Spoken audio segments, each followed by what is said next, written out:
తిరుమల తిరుపతి దేవస్థానానికి సంబంధించి ఇప్పుడు పెద్ద ఎత్తున తెలుగు రాష్ట్రాలతో పాటు యావత్ దేశమే కాదు, యావత్ ప్రపంచంలో కూడా డిక్లరేషన్ అంశాన్ని గురించి ప్రతి ఒక్కరు సెర్చ్ చేసేస్తున్నారు. ఏంటి డిక్లరేషన్ అని? యెస్, ఖచ్చితంగా.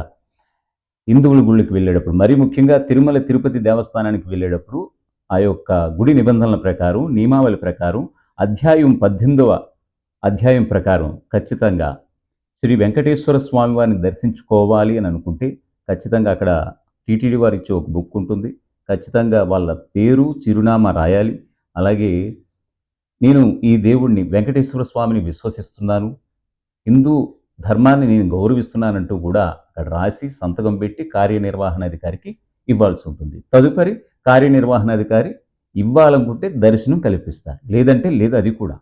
సో ఈ క్రమంలో జగన్మోహన్ రెడ్డి వెనక్కి తగ్గారు అనే మాట వినిపిస్తుంది. ఎందుకంటే అతను క్రిస్టియన్గా ముద్రపడి ఉన్నారు కాబట్టి.